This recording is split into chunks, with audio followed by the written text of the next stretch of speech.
ينادي لبنان اليوم بأعلى صوته قائلا: ليت الشباب يعود يوما، فقد أصبح عجزا كهلا الدولار نحو الصعود، والمواد الغذائية التي يحتاجها الإنسان أصبحت غالية الثمن، فقر وجوع وغلاء وقتل وما شبه ذلك. هل نعيش اليوم في سويسرا الشرق أم في غابة مليئة بالوحوش البشرية؟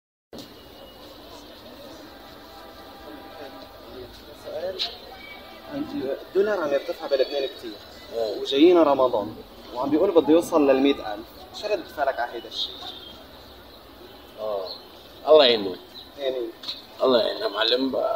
دولة ما في وشعبنا شو استغفر لك، ما في حدا والخير لقدام. والله يعينك اكثر ما كنت نحكي. انا كثير حبيبي لك. السلام عليكم يا ممكن سؤال؟ عم الدولار بلبنان عم يطلع كثير وجايينا رمضان وعم بيقولوا يعني في عالم عم بتقول بده يوصل لل 100,000، فشو ردة فعلك على هيدا الشيء؟ على 100,000 جيب له سلم بيناتنا.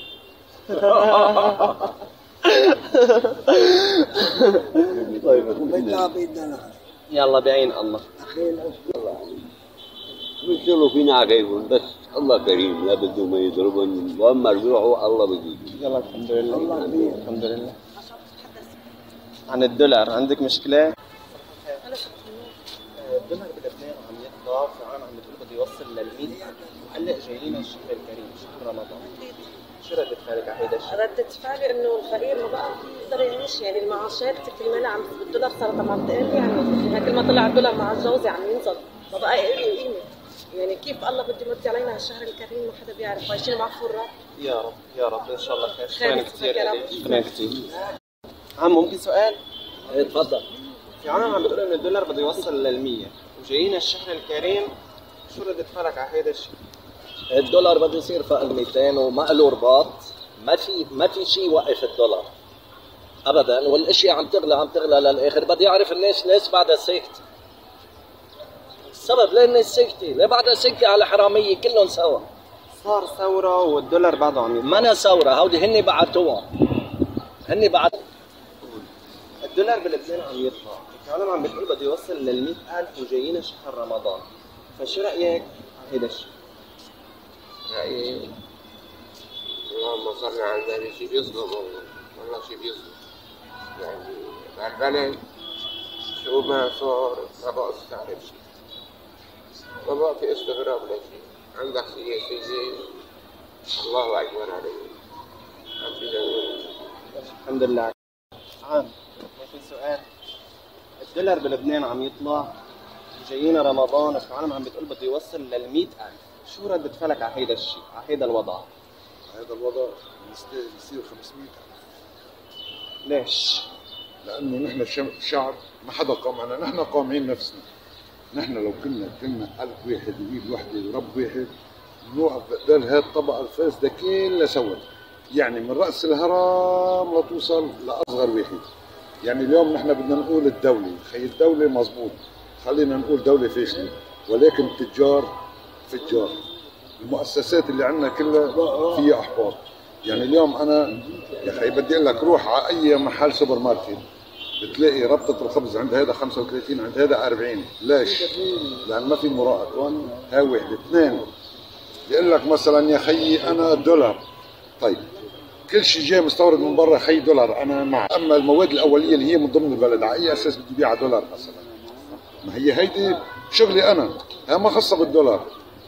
يعني بتروح عند تاجر الدخان بيقول لك دولار، طيب ما الدخان ريجي ما خاصه بالدولار. بتروح تبع الخضره بيقول لك دولار، طيب ما الخضره مزروعه عندي شو لها علاقه بالدولار؟ يعني بالنهايه نحن شعب فاشل، نحن بدنا نحمل الدوله مسؤوليه وبتتحمل مسؤوليه وبدها اكثر من هيك، ولكن من ايدنا نحن، لانه هاي الدوله نحن حطيناها. عرفت شو؟ شكرا كثير لك. هيدي لهالسبب نحن نتحمل مسؤوليه اكثر من الدوله، فينا نحن نوقف بقبال الدوله الفاسده، ما نشجعك. اليوم انا لما بدي الاقيك انت غلطان وما احكي عم شجعك على غلطك، عم بقول لك قصه غلط اكثر من هيك، اما لو بوقف بوشك انا ما بوصل لهالمرحله. يعني وصلت معهم مثل قصه الشيخ امبارح، كرمال شو قتلوا؟ صح. كرمال قطعة أرض وبلدية. صح. طيب هو إذا بدنا نلحق قطعة الأرض. نعم. وجاينا شهر رمضان وفعلا عم بتقول بده يوصل لل 100,000، شو ردة فعلك على هيدا الشيء؟ هلا بلبنان في مشاكل كثير. أول مشكلة إنه ما في انتخابات رئيس الجمهورية وما في تكليف لرئيس وزراء جديد. فالوضع الاقتصادي بيضل متأزم ولسه بيتأزم أكثر نتيجة إنه لبنان ما راكب. مرة السلام عليكم. عندي سؤال. الدولار عم يربح، قرب رمضان وعم بيقولوا بده يوصل لل 100,000، شو ردة فعلك على هيدا الشيء؟ الشعب إذا بيتحرك طيب تحرك ومشي الخاص وبعده عم يطلع. يجب الشعب. شكرا كثير.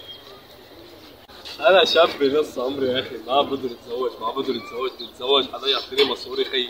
شو هالحكي معك اذا تتزوج مشي على تدبر لك ماشي لك ام معي كأن العروس بس ما في مصوري يا اخي، مصوري شو الوضع؟ دم لك انا هلا لازم الوزراء والمسؤولين المعنيين يلاقوا حلول للموضوع لانه وطي صوتك على بيجي عليك وطي صوتك اوكي شكرا كثير.